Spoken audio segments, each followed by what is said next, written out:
말씀 요한복음 21장 1절 14절 요한복음 21장 1절 14절 말씀을 가지고 물고기 잡으러 가노라 물고기 잡으러 가노라 하는 제목으로 함께 은혜를 나누고자 합니다.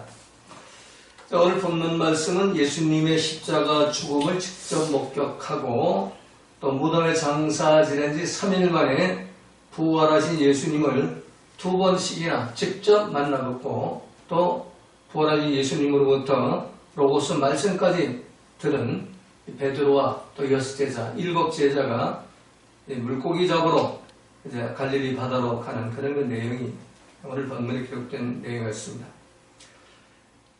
자, 우리는 본문을 읽으면서 참 부활하신 예수님을 배반하고 참 물고기 잡으러 간 일곱 제자들에 대해서 좀 괘씸한 그런 생각이 듭니다. 주님은 그들을 제자로 부르셔서 너희들이 이제 사람 낚는 어부가 물고기 잡는 어부가 아니라 이제부터는 사람 낚는 어부가 되리라 하고 사명을 주셨는데 그 사명을 팽개치고 그리고 부활하신 예수님이 예루살렘을 떠나지 말고 약속하신 걸 기다리라 이런 로고스 말씀을 주셨는데 예루살렘을 떠나서 갈릴리 바다로 고기 잡으러 가는 겁니다. 근데 오늘 본문의 일곱 제자들의 모습은 우리가 참 괘씸한 생각이 드는데 바로 그 괘씸한 그 생각이 드는 사람이 바로 우리 자신이라는 것을 잘 알지를 못하죠. 우리가 아무리 주님의 십자가를 믿고 주님의 부활을 믿는다 하더라도 주님의 그 입에서 나온 로고스 말씀대로 살지 않으면 오늘 본문에 나온 일곱 제자들처럼 우리는 사명을 버리고 참 갈릴리 바다로 고기 잡으러 간 사람과 조금 더 타락을 놓는 것입니다. 자, 주님의 그 로고스 말씀대로 설득을 당하는 믿음을 갖지 못하면 이 갈릴리 바다로 고기 잡으러 가게 되는 겁니다. 자, 오늘 보면 물고기 잡으러 가노라 그 1절 3절에서 후파코 할리유에인 후파코 할리유에인은 그 단어를 쓰는데 후파코라는 것은 사명을 버리고 떠나다 사명을 버리고 떠나다 그런 의미예요. 또 할리유에인은 물고기를 잡다 낚시하다 그런 의미예요. 그러니까 물고기 잡으러 가노라 하고 한글 번역은 그렇게 되어 있는데 여기에 그 가노라 하는 단어가 바로 후파코인데 이 후파코는 하나님이 주신 사명 예수님이 주신 그 사명을 버리고 떠나다 그러니까 이 베드로가 지금 나는 물고기 잡으러 가노라 하는 후파코 할리유에인은 참 죄로 오염된 내 생각 내 판단 따라서 예수님의 명령하신 그 사명을 버리고 그리고 이제 제자됨을 포기하는 그런 포기 선언이라고 할 수가 있습니다. 자, 며칠 전만 하더라도 일주일 전만 하더라도 이 베드로는 이 사람들이 다른 제자들이 다 주를 버릴지라도 나는 죽을지언정 주를 버리지 않겠나이다 이렇게 아주 호언장담한 베드로인데 그가 지금 부활하신 주님을 두 번씩이나 만나고 나서도 이 제자됨을 포기하고 물고기 잡으러 후파코 할리유에인을 하는 겁니다. 자, 로고스 말씀을 버리고 죄로 오염된 내 생각, 내 감정, 내 판단대로 따라가는 길은 밤새도록 노력해도 수고하고 땀을 흘려도 빈 그물이고 헛수고일 뿐입니다. 또는 영원한 영생의 나라에서도 결국엔 주님으로 책망하고 내어 쫓김 받아가지고 유황불, 지옥불로 떨어질 수밖에 없게 되는 겁니다. 자, 오늘 보면 3절에 보면 물고기 잡으러 간 일곱 제자들은 밤새도록 수고했지만 물고기 한 마리도 잡지를 못했습니다. 이건 단순한 실패가 아니라 예수님이 주신 사명을 버리고 행하는 모든 일들은 빈 그물이고 헛수고라는 것을 말씀하는 것입니다. 그래서 4절 6절에 보면은 이런 빈 그물과 헛수고에 빠져서 허탈감과 좌절감과 그 실패감에 빠져있는 제자들을 예수님이 찾아가시죠. 예수님은 항상 그럼에도 불구하고입니다. 예수님은 그럼에도 불구하고 변함없이 이 제자들을 사랑하고 제자들을 찾아가십니다. 사명 버리고 배반 배신하고 떠나버린 제자들을 예수님은 변함없이 찾아가는 겁니다.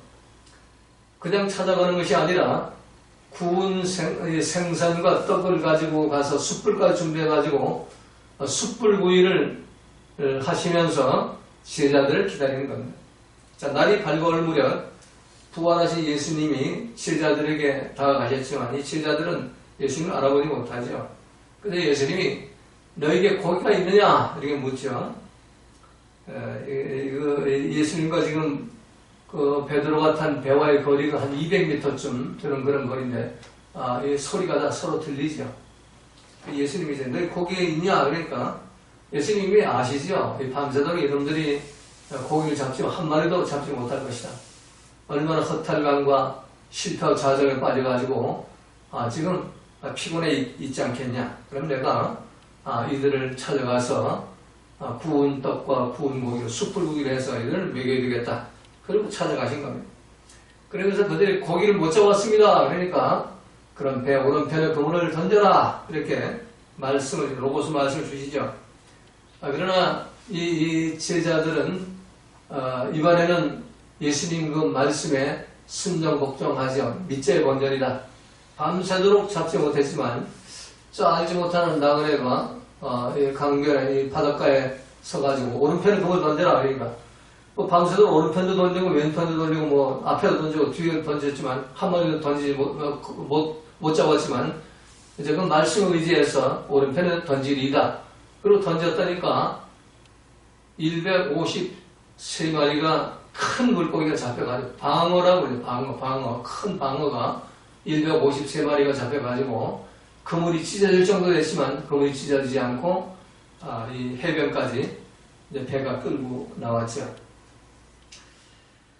자, 그래서 예수님의 입에서 나오는 그 말씀, 로고스 말씀대로 순종 복종할 때 풍성한 열매를 맺을 수 있다는 것을 상황 메시지로 지금 보여주시는 것입니다. 말씀을 떠난 삶은 헛수고고 빈 수레고 빈 그물이지만 말씀대로 순종 복종하는 삶은 풍성한 그런 열매로 나타나는 것을 실제로 보여주시는 그런 내용인 것입니다.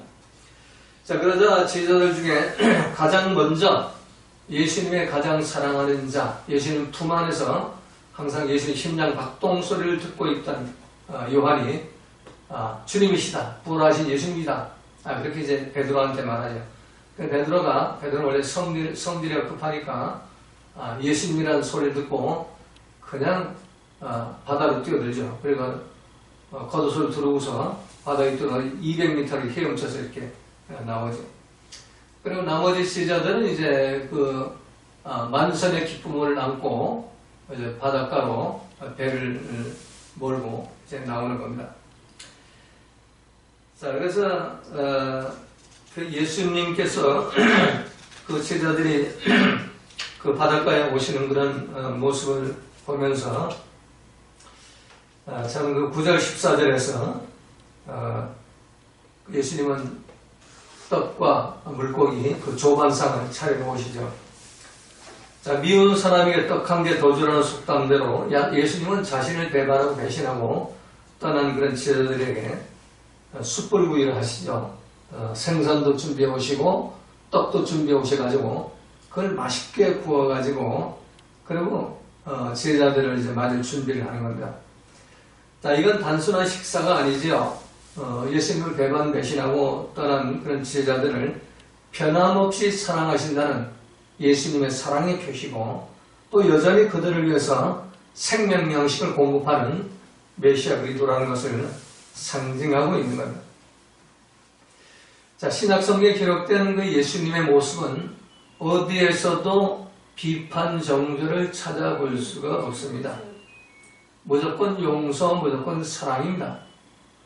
뭐 가나보다 현장에 잡힌 여인을 만나도 무조건 용서하고 사랑하는 것이고 아무리 뭐 못된 짓을 하고 가론 유다가 배반 배신을 하고 팔아먹어도 변함없이 사랑하면서 입을 맞춰주는 그런 예수님이시고 그리고 제자들이 어떤 잘못을 저질러도 베드로가 내가 죽을지언정 주를 부인하지 않겠나 해놓고서는 그 가위바위보에서 3번씩이나 저주하고 맹세하고 욕하면서 부인을 했는데도 그걸 다 들으면서도 사랑이 가득한 눈빛으로 베드로를 바라보는 예수님이세요.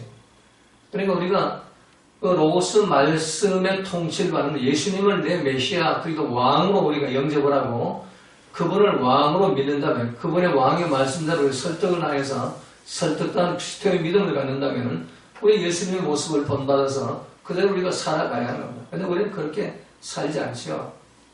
아무리 목사, 장로, 권사, 집사라 하더라도 내 마음에 맞을 때는 사랑한다 하고 내가 내 논리에 맞으면 용서하지만 내 논리에 맞지 않고 내 판단에 맞지 않으면 절대로 사랑할 수 없고 절대로 용서할 수 없는 겁니다. 그러니까 우리가 맨날 고기 잡으러 가는 거죠. 예수님 십자가도 믿고 부활도 믿고 주여 주여 하면서 예수님 나의 메시아 그리스도라고 고백은 하는데 우리는 고기 잡으러 가는 겁니다. 그러니까 우리가 오늘 본문에 나온 7 제자들을 우리가 비판하고 책망할 이유가 없는 겁니다. 예수님도 비판 책망하는데 우리는 자꾸 비판 책망해요. 왜 그럴까? 이유가 뭘까요? 그건 바로 우리 속에 마귀가 있다는 얘기입니다. 마귀는 항상 비판 정죄하는 겁니다. 성령이 있으면 용서와 사랑을 하게 됩니다. 예수님은 성령과 함께 동행하는 분이니까 용서와 사랑이 계속 나오는 거죠. 예수님이 이 땅에 오신 것은 우리가 모범을 보이려고 오신 거예요. 너희가 이렇게 해야만 구원을 받는다.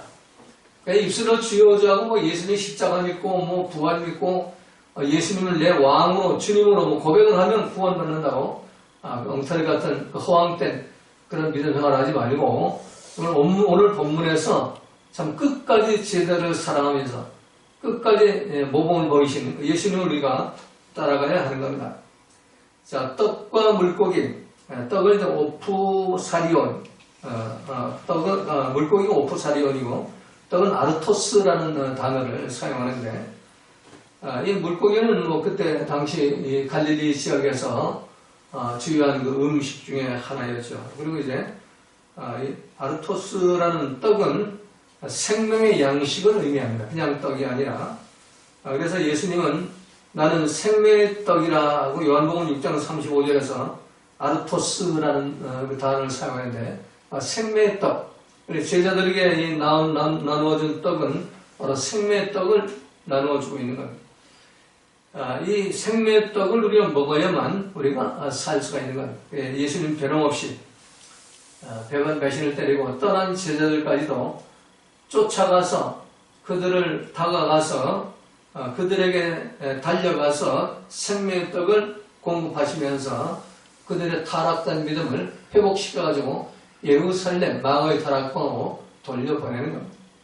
예수님이 부활하시고 곧바로 승천하지 않으시고 40일 동안 이 땅에 계셨던 것은 바로 이렇게 제자들, 뿔뿔이 흩어진 제자들을 사명버리고 배반 배신을 떠난 그 제자들 전부 모아가지고 마가의 다락방으로 불러 모아 놓기 위해서입니다.